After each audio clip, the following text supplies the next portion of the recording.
Hello everyone, welcome back to my YouTube channel. आशा करता हूँ सभी स्वस्थ होंगे और आपकी तैयारी भी काफ़ी अच्छी चली होगी। तो लास्ट टाइम हमने हमारा हिस्ट्री का पार्ट नंबर फर्स्ट देख लिया था। तो आज हमारा हिस्ट्री के जो क्वेश्चन है उसका पार्ट नंबर सेकंड है। तो यहाँ पे फर्स्ट क्वेश्चन है, consider the following statement regarding the pioneering electronic computers developed by JP Eckert and John Mauchly. यहाँ पे सिंपली बात करिए कि हमारे जो इलेक्ट्रॉनिक्स कंप्यूटर हैं जो बनाए गए थे जेपी एक्कर्ड और जॉन मैकले के द्वारा, कहाँ पे, यूनिवर्सिटी ऑफ पेंसिल्वेनिया के अंदर, जो कहाँ पे करंटली यूएसए के अंदर है। तो यहाँ पे दो स्टेटमेंट है, उनको हम रीड कर लेते हैं। फर्स्ट स्टेटमेंट दे रखे एनियाक का 1945। तो एनियाक हमारा बना ही कब था? 1945 में बना था। और ये क्या था हमारे पास? First general purpose electronic digital computer था। तो ये स्टेटमेंट हमारे पास यहाँ पे क्या है, करेक्ट है। सेकंड यहाँ पे दे रखा है कि जो हमारे पास एनियाक बना था उसमें हमने कितने वैक्यूम ट्यूब्स बनाए थे उसके लॉजिक सर्किट को डिज़ाइन करने के लिए। क्योंकि जब भी आप अपना कंप्यूटर बनाते हो तो आपको कंप्यूटर में क्या चाहिए, आपको उसमें क्या करनी है, कोई ना कोई कैलकुलेशन करनी है। तो कैलकुलेशन करने के लिए आपको क्या करना पड़ता है, उसको लॉजिकली भी क्या करना पड़ता है, उसको बनाना पड़ता है या फिर कंस्ट्रक्ट करना पड़ता है। तो जब आपने एनियाक बनाया था तो एनियाक बनाने के लिए आपको 18,000 वैक्यूम ट्यूब की ज़रूरत पड़ी थी। और आपको ये चीज़ मुझे बार बार बताने की ज़रूरत नहीं है कि जो आपके एनियाक थे और जो आपका यूनिवैक था ये फर्स्ट जनरेशन ऑफ कंप्यूटर से बिलोंग करते थे। और फर्स्ट जनरेशन में हम क्या यूज़ करते थे, किस टेक्नोलॉजी का यूज़ करते थे? वैक्यूम ट्यूब्स का हम यूज़ करते थे। ये तो आप सभी को आपने बुक्स में पढ़ा होगा। इसके अलावा फर्स्ट जनरेशन जो आपके कंप्यूटर थे इनका जो साइज़ होता था वो काफ़ी लार्ज होता था। ठीक है, लार्ज इन साइज़। ये काफ़ी बार एग्ज़ाम पूछा गया है, लार्ज इन साइज़।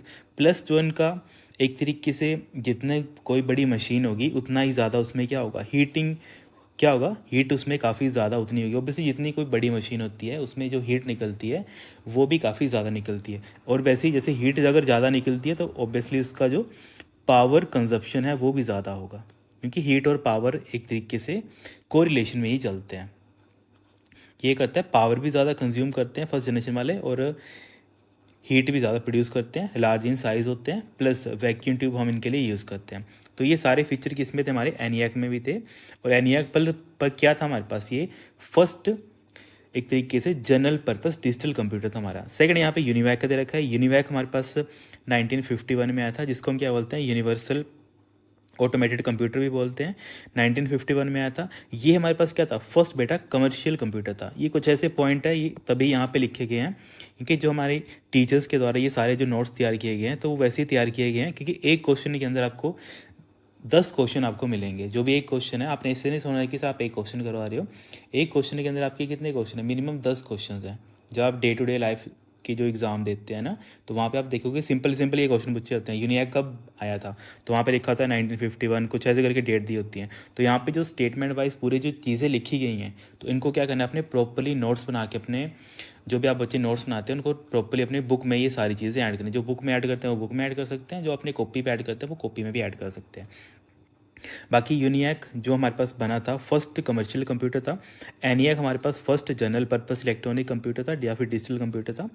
बेसिकली ये हमारे पास यूएसए में बने थे और बेसिकली इसको हम क्या बोलते हैं, successfully predicted the outcome of 1952 US presidential election on the national television. समझ आ गया? बेसिकली यहाँ पे क्या था, 1900 जो 1952 के जो इलेक्शन हुए थे, प्रेसिडेंशियल इलेक्शन हुए थे यूएसए के, उसको नेशनल टेलीविज़न के ऊपर जो एक तरीके से डिस्प्ले करवाने का काम किया था वो भी किसने किया था? यूनिवैक ने किया था। इससे पहले चलो हमने एक सिस्टम भी पढ़ा था हरमेथ हॉलित का, उन्होंने भी अपना एक टैबुलेटिंग मशीन बनाई थी। वो नहीं भूलना जो हमने पहले किया है। वो कब की बात की है? वो बात करी है 1890s की।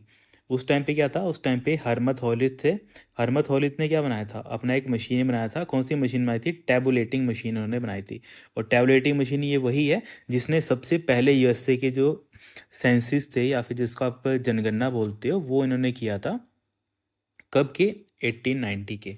तो कुछ पॉइंट्स आते हैं जिनमें कन्फ्यूजन नहीं होना है आपको। यहाँ पे किस चीज़ की बात की है? यहाँ पे इलेक्शन की बात करी है और यहाँ पे सेंसस की बात करी है। पहला जो इलेक्शन था बेसिकली जो नेशनल टेलीविज़न पे आया था 1952 में आया था।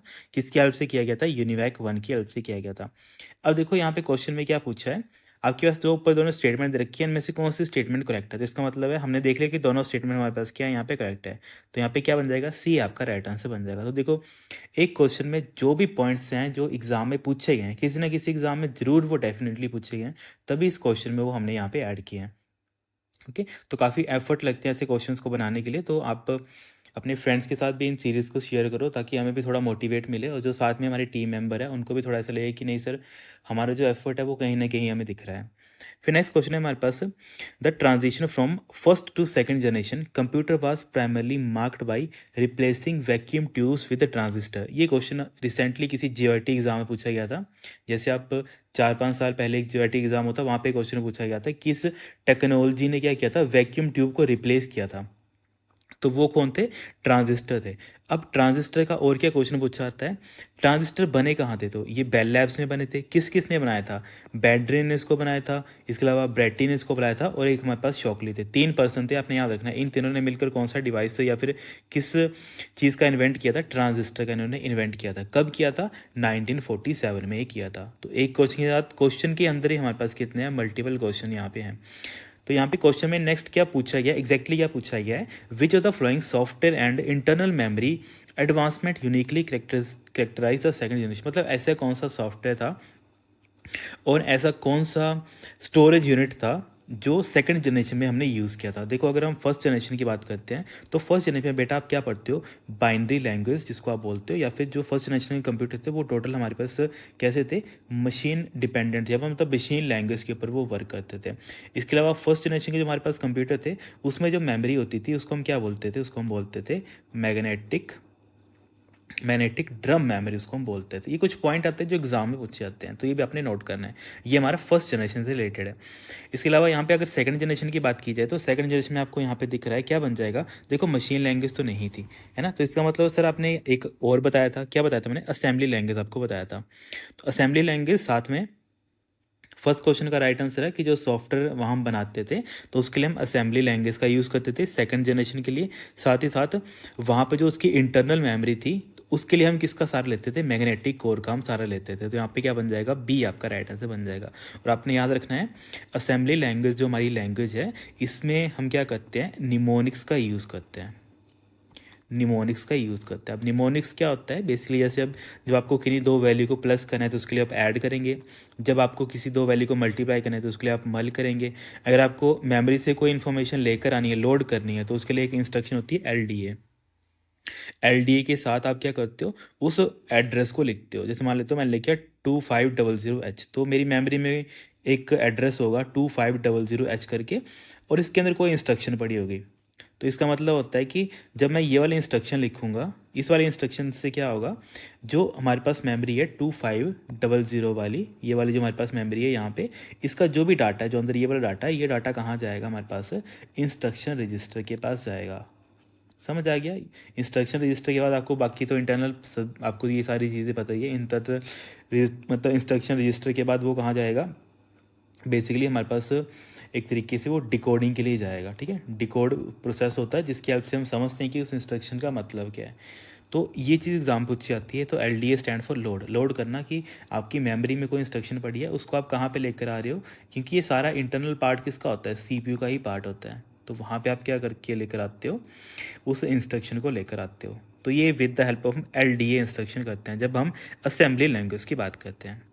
डन। तो कुछ ऐसे पॉइंट हैं जो एग्जाम में पूछे जाते हैं, तो सारे आपने ये नोट करने हैं अपनी कॉपी पे।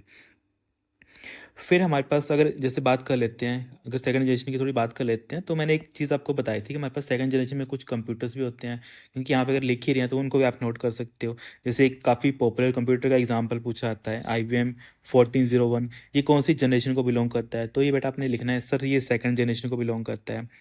बाकी इसके अलावा हमारे पास जो हमारे पास मैग्नेटिक कोर है उसको हम एज प्राइमरी मेमोरी की तरह यूज़ करते हैं। प्राइमरी मेमोरी आपको पता है ना, रैम की तरह आप क्या करते हो, मैग्नेटिक कोर को यूज़ करते थे सेकंड जनरेशन में। और ये IBM 401 पता नहीं कितने एग्जाम पूछा गया है कौन सी जनरेशन को बिलोंग करता है, तो आपने याद रखना है ये सेकंड जनरेशन ऑफ कंप्यूटर को बिलोंग करता है। थर्ड क्वेश्चन है हमारे पास, match the computer generation with their core integration technology and iconic hardware example. Computer पीढ़ियों को उनके मुख्य एकीकरण तकनीक और प्रतिष्ठित हार्डवेयर उदाहरणों के साथ सम्मिलित करें। मतलब आपको क्या करना है, मैच करना है ना। तो यहाँ पे जैसे आप मैच करेंगे तो उसको मैं थोड़ा हाईलाइट कर देता हूँ। यहाँ पे आपके पास क्या जनरेशन दे रखी है और यहाँ पे क्या दे रखा है कि वो जनरेशन में कौन कौन सी टेक्नोलॉजी थी वो आई थी।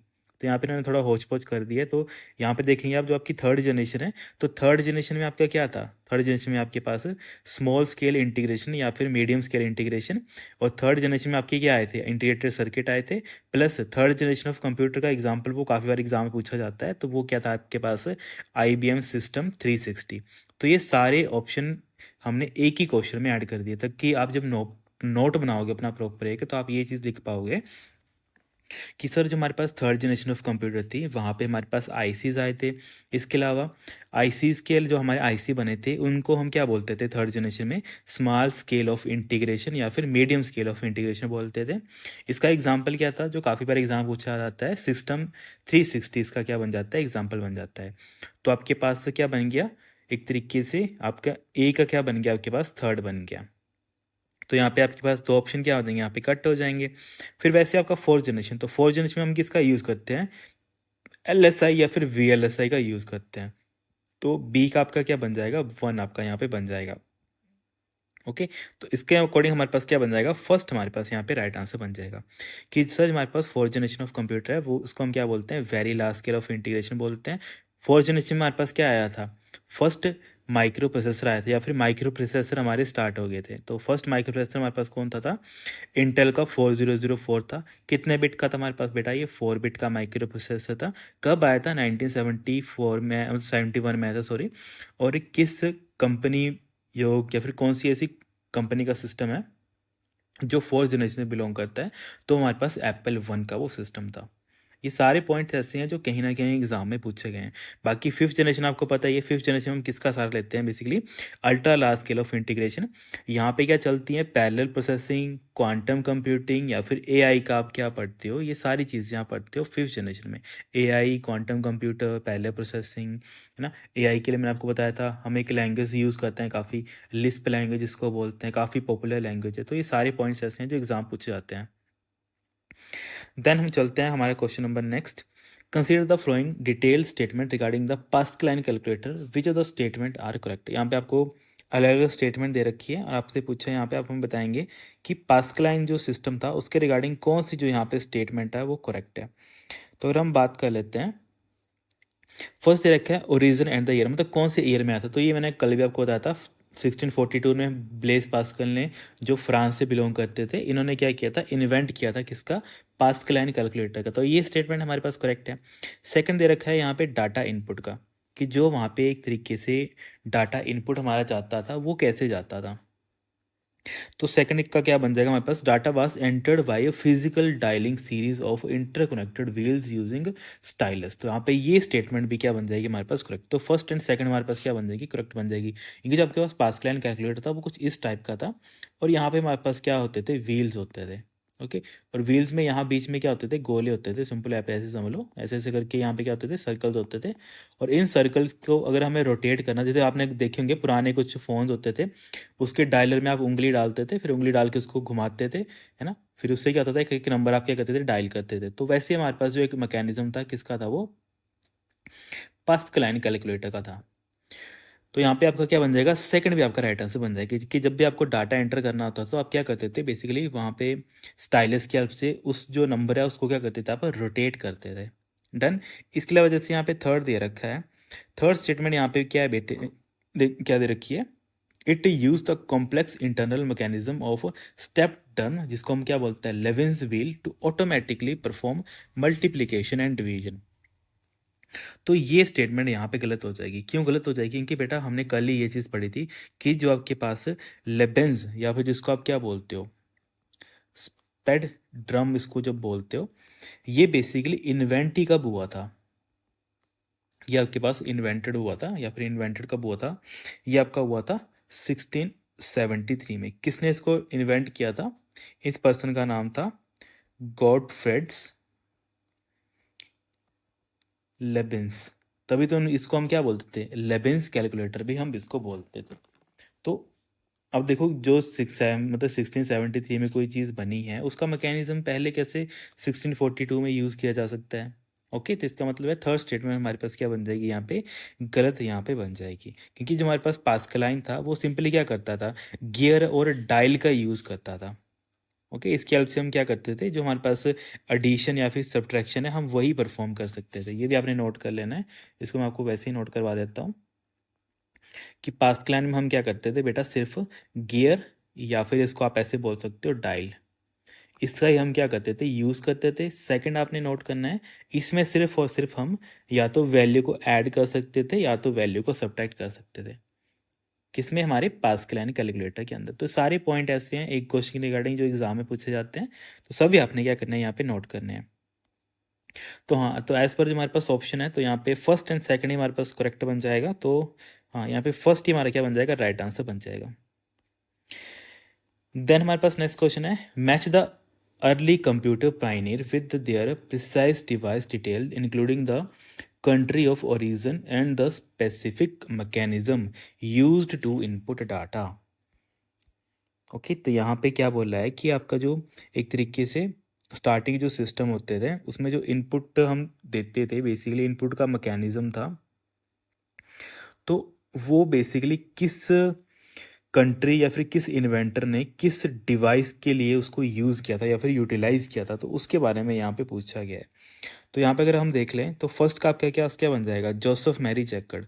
फ्रांस में 1801 में इन्होंने क्या बनाया था, तो बेसिकली जो आपके पास जोसेफ मैरी जैकर्ड था, इनको आप, ये तो मैंने आपको चलो बताया ही था, इन्होंने क्या किया था, पंच कार्ड बनाया था, किसके लिए, बेसिकली जो इनके पास अपनी एक मशीन थी, है ना, जिसको हम क्या बोलते हैं, टेक्सटाइल लूम भी बोलते हैं, उसके लिए इन्होंने क्या बनाया था, अपना एक मैकेनिज्म बनाया था। तो इसका क्या बन जाएगा आपके पास, एक आपके पास क्या बन जाएगा, सी यहाँ पे बन जाएगा कि जैकेट लूम क्या था, used a continuous chain of a punched card to control the rising of lower and lowering of warp threads to create a pattern. वही जो मैंने कल भी बताया था कि जैसे आपके पास कोई कपड़ा है तो उसके ऊपर आपको कोई क्या करना है, कोई टेक्स्ट या फिर कोई भी इन्फॉर्मेशन है या फिर कोई एक मतलब गुड्डा वगैरह अगर आपको वहाँ पे प्रिंट करना है ना, तो वहाँ पे आप क्या कर सकते हो, प्रिंट कर सकते हो उसके ऊपर।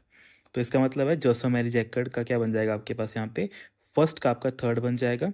इसके अलावा हरमत हॉरिस मैंने आपको कल ही बताया था, इन्होंने क्या किया था, इन्होंने बेसिकली जो आपके पास पंच कार्ड का इन्वेंट किया था, किसके लिए, बेसिकली जो आपके पास कंप्यूटर्स थे उनके लिए इन्होंने क्या किया था, पंच कार्ड क्या किए गए थे, यूज़ किया था।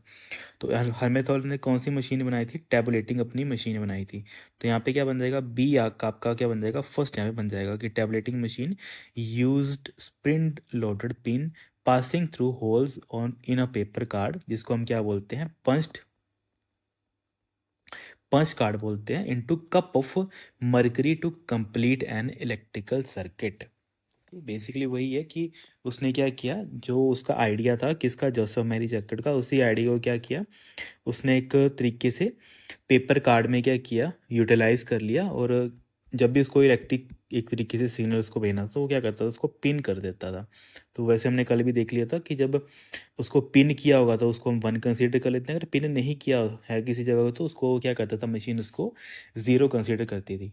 और 1 का मतलब है वो क्या करता था, मशीन में कोई पावर भेजता था, इलेक्ट्रिसिटी वहाँ पे मशीन को भेजता था।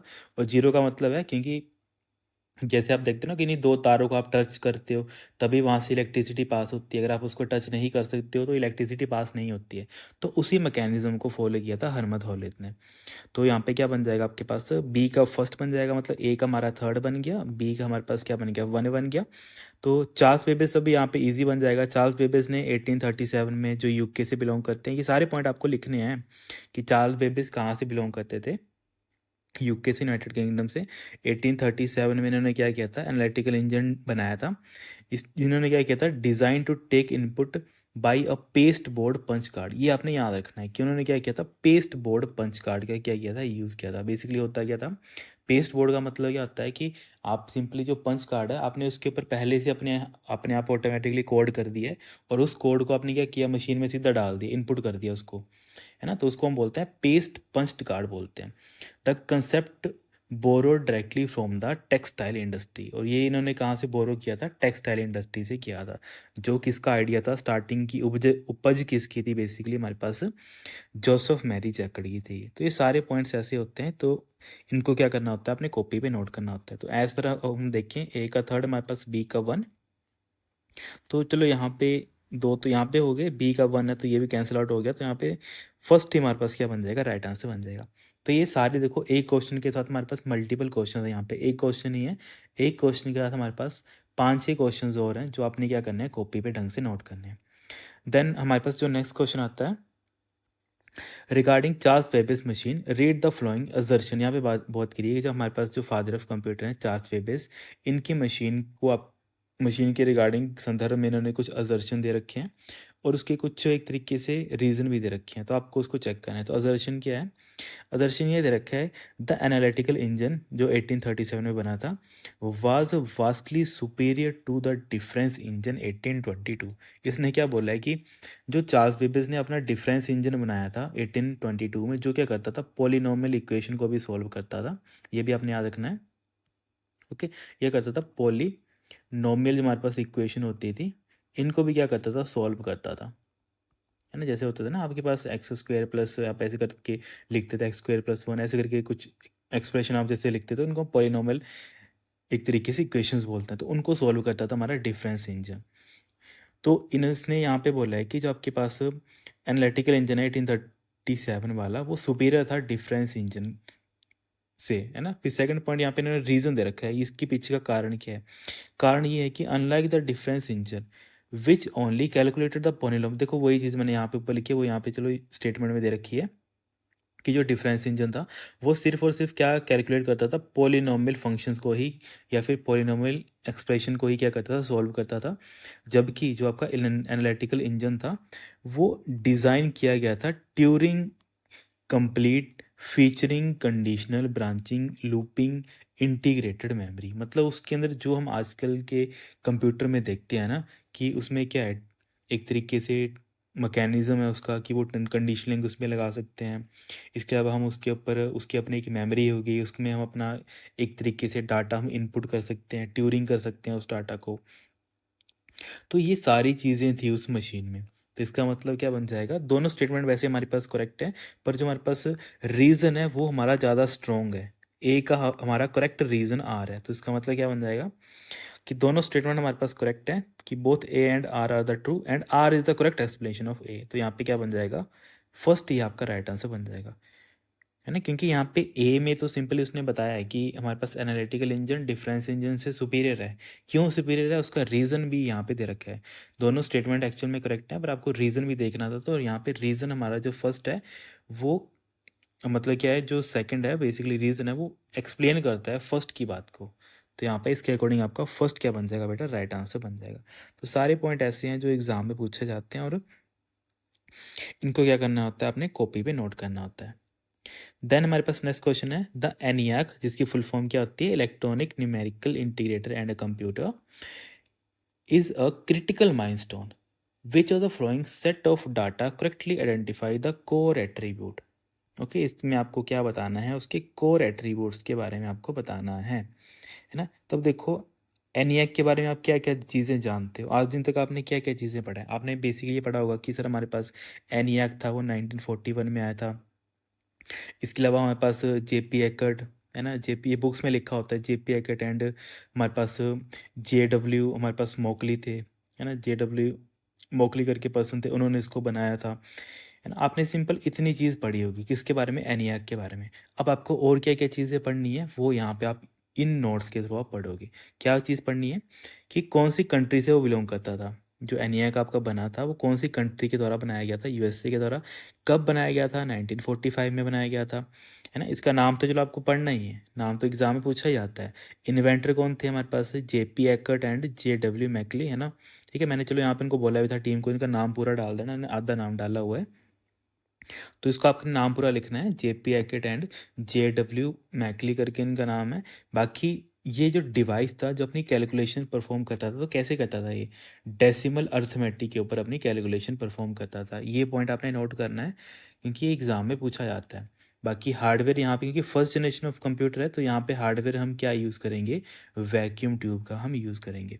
तो अगर किसी बच्चे को वैक्यूम ट्यूब का भी पता होता ना कि हमारे पास एनियाक फर्स्ट जनरेशन से बिलोंग करता है, तो उसको कन्फ्यूज़न कहाँ होती, बी और डी ऑप्शन में कन्फ्यूज़न होती। तो फर्स्ट दो तो वैसे ही कैंसिल हो जाते हैं, बी और डी में कन्फ्यूज़न हो जाती।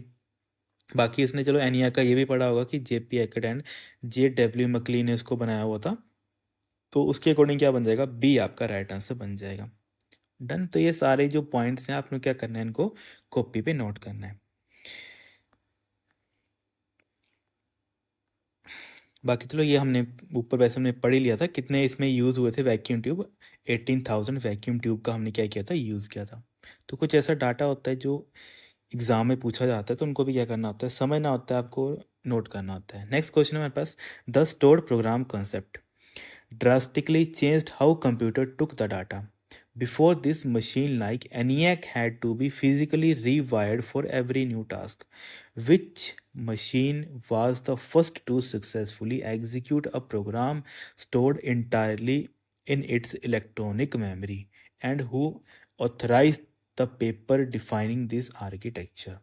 डन। तो यहाँ पे दो क्वेश्चन एग्जाम में पूछे गए हैं कि एक तो उसको सबसे पहले यूज़, बेसिकली जो स्टोर्ड प्रोग्रामिंग का कंसेप्ट था वो बेसिकली किसने बनाया था और किस सिस्टम में सबसे पहले यूज़ किया गया था। दो क्वेश्चन यहाँ पे पूछे गए हैं।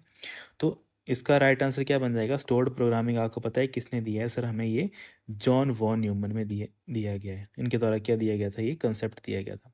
ये क्या बोलते थे वैसे, जैसे हम अगर हम बात कर लेते हैं ना, जैसे मैंने इससे पहले हमने कौन सा पढ़ा, इससे पहले बेटा हमने एनियाक के बारे में पढ़ा, या फिर जो फर्स्ट जनरेशन ऑफ कंप्यूटर थे उनमें क्या दिक्कत है। जैसे मान लेते हैं आपने अपना एक कंप्यूटर बना लिया है ना, अब आप मान लेते हैं आपने अपने कंप्यूटर में बना लिया कि आपको ऐड का प्रोग्राम बनाना है, मतलब ऐड आपने करना है, तो आपने इसको क्या किया, इसमें जो इसकी इंटरनल तारें थी, वायर्स थी, आपने क्या किया, इसके वायर को सेट कर दिया किसके लिए, ऐड प्रोग्राम करने के लिए।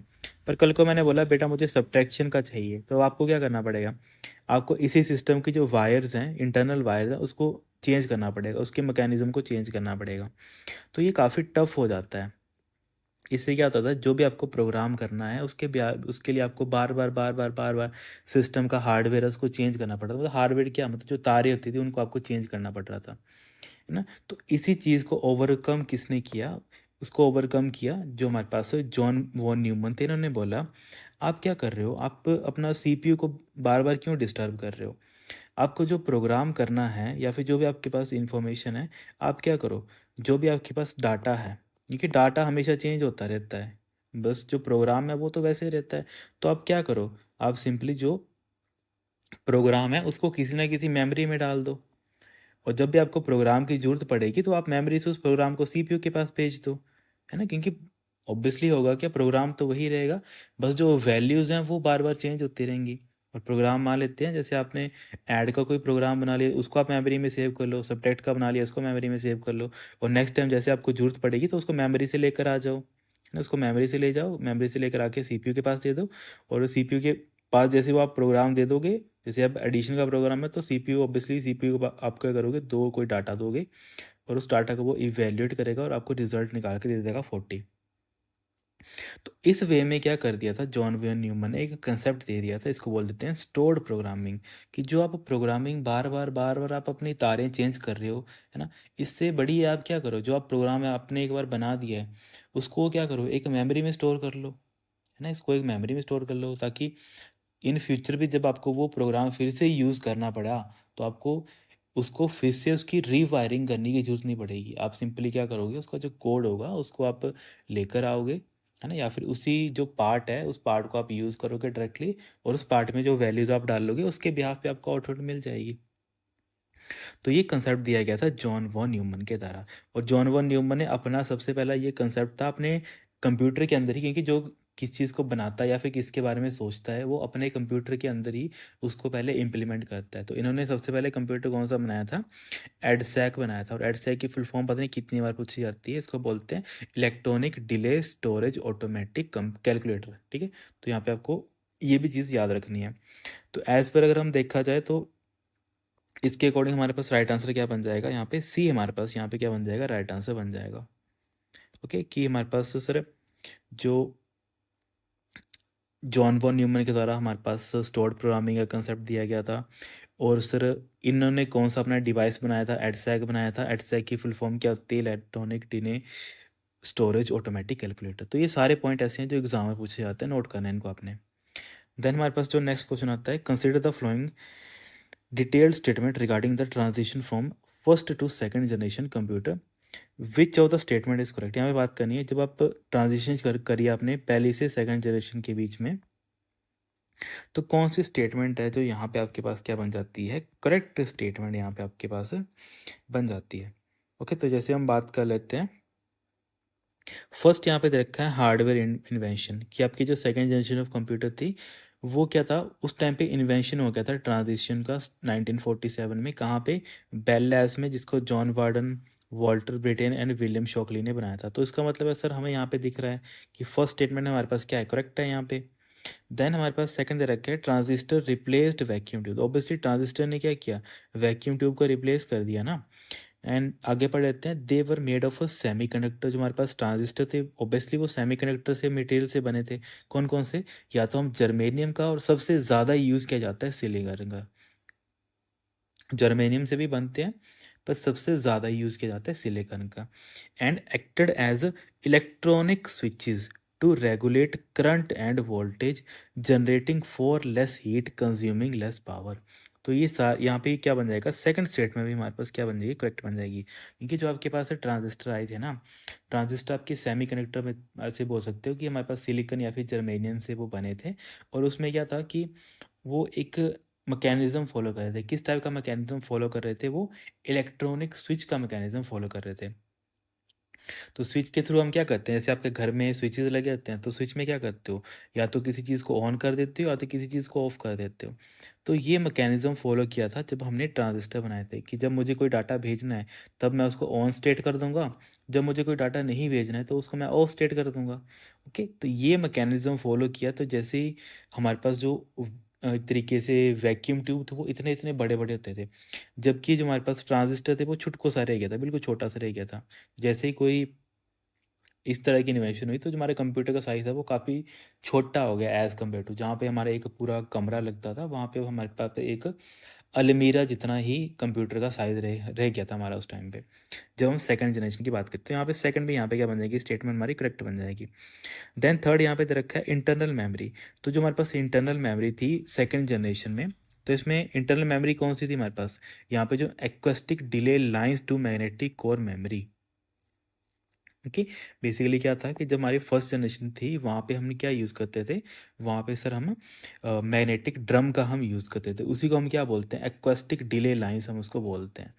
उससे हम किस में शिफ्ट हो गए थे, मैग्नेटिक कोर में हम क्या हो गए थे, शिफ्ट हो गए थे, जहाँ पे क्या था हमारे पास thousand of tiny magnetic ring stored binary data. अब ऐसे समझ ना कि आपके पास ऐसे ड्रम है, उस ड्रम में काफ़ी सारे ऐसे तारे लगी हुई हैं। जब भी आप कोई डाटा स्टोर करते हो तो जो ये वायर है, आप इसी वायर के अंदर क्या करते थे, डाटा स्टोर करते थे।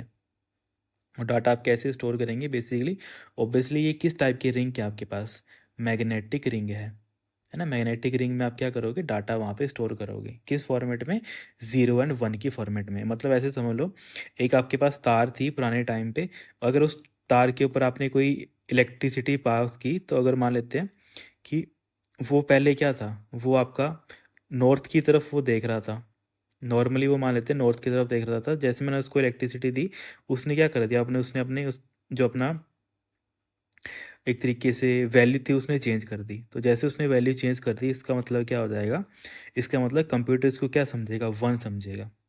ओके, तो ऐसे करके क्या होता था, मैग्नेटाइज्ड वे में हम डाटा स्टोर करते थे। अगर वो ऊपर को ही रहा तो वो 0 रहेगा, वो अगर नीचे को चला गया तो वो हमारे पास क्या बन जाएगा, 1 बन जाएगा। तो इसी वे में क्या होता था, पुराने टाइम पे डाटा को स्टोर किया जाता था। देन आगे लिखा है कि बेस्ड ऑन द क्लॉकवाइज और counter clockwise direction of their magnetise. वही लिखा है कि क्लॉकवाइज या फिर काउंटर क्लॉकवाइज, क्योंकि अगर वो ऊपर है, अगर मैग्नेटाइज आपका ऊपर है, नॉर्थ साइड को है, तब मान लेते हैं मैंने उसको 0 लिखा है। और अगर वही अगर आपका साउथ साइड में है तो उसको मान लेते हैं मैंने 1 लिखा है। तो इसी वे में फ्लक्चुएशन होती थी 0 1 0 1 की। तो अगर मैं कल को आपको ये बोलूँ कि बेटा मुझे ये बताओ ये कौन सी वैल्यू होगी, अगर आपकी मैग्नेटिक कोई मेमोरी है, उसने अगर इस टाइप का डाटा स्टोर किया हुआ है, तो वो उसका डी मुझे बाइनरी वैल्यू बताओ, तो आप बोलेंगे सर ये तो ईजी है, जो सारे ऊपर देख रहे हैं वो हमारे 0 हैं, ये हमारे पास सारे 0 हैं, जो नीचे देख रहा है वो हमारे पास 1 है ना। बाकी तो डिपेंड करता है कि जिसने उसको बनाया है उसने किस वे में उसको बनाया हुआ है।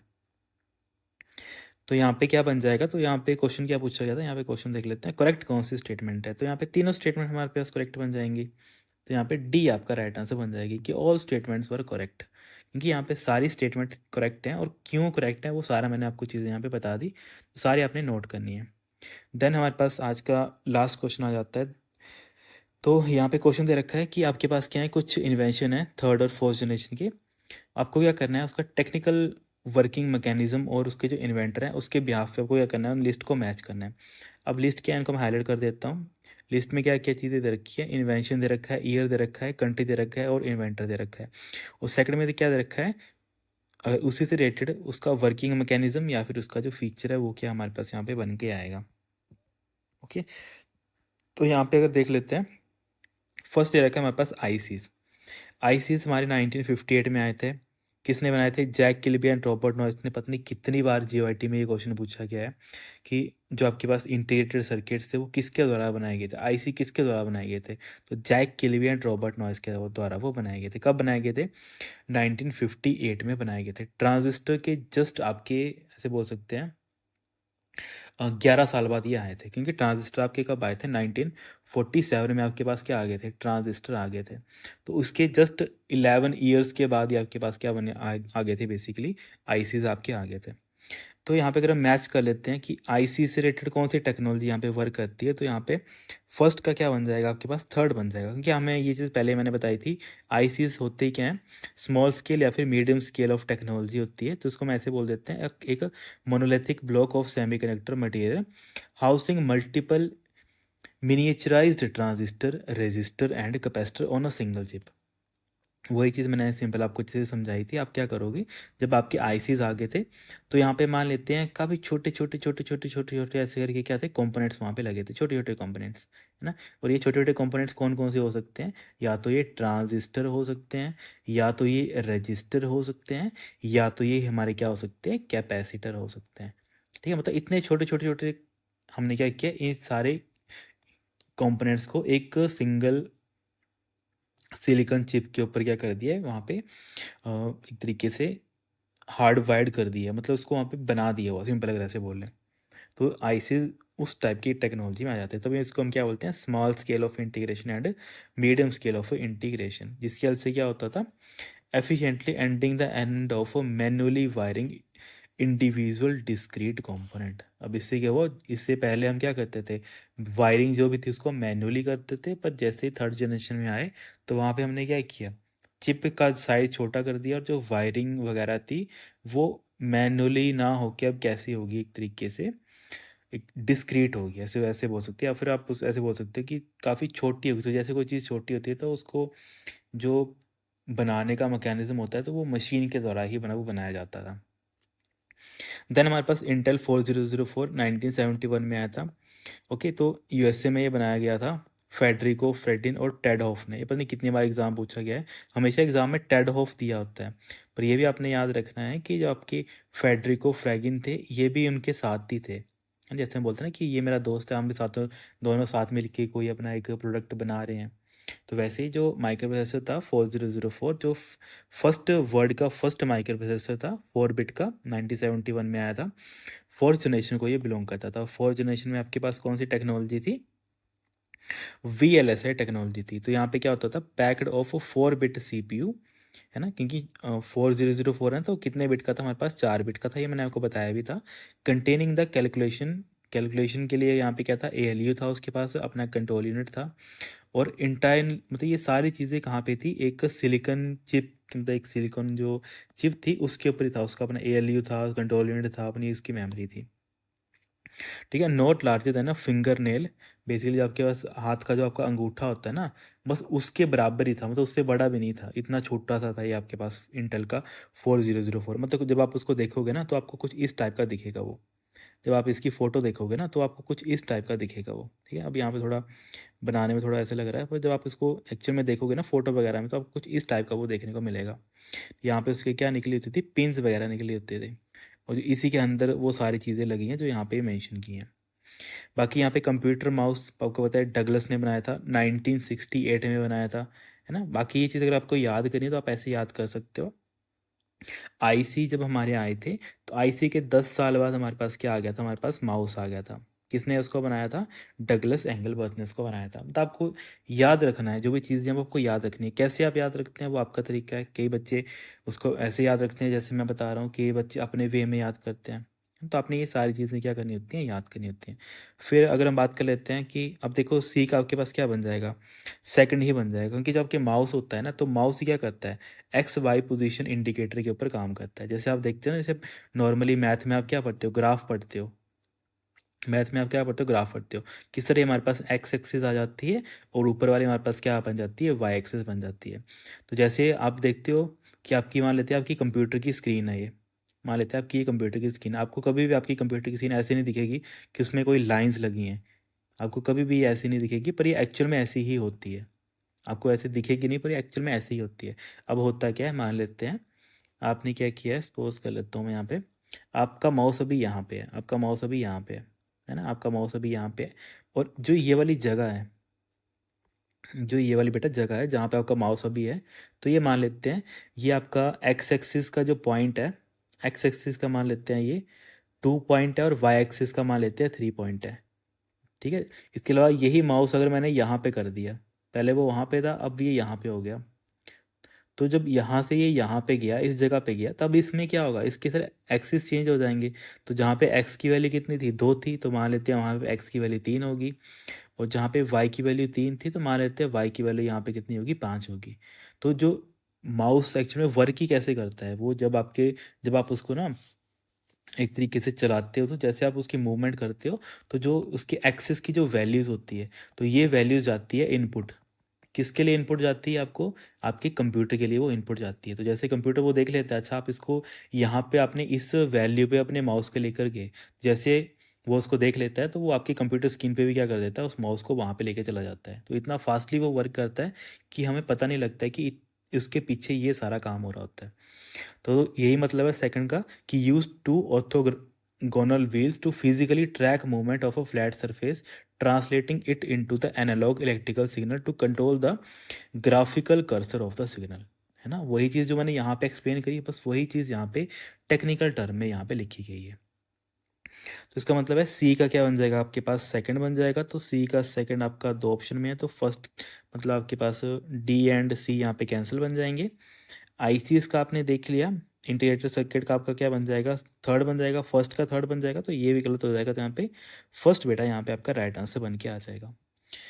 ओके, हाँ ठीक है students, thank you so much. इसके अलावा कोई आपको डाउट या आपके मन में कोई क्वेरी रहती है तो आप मुझे नीचे कमेंट करके पूछ सकते हो।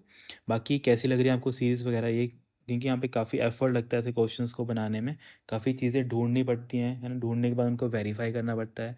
वेरीफाई करने के बाद जो हमारी टीम होती है, कई बार उनको हिंदी में भी टाइप करवाना पड़ता है, उनको एडिट करना पड़ता है, स्लाइड्स में ऐड करना पड़ता है, तो काफ़ी टाइम लग जाता है ऐसी चीज़ों को ऐड करने के लिए।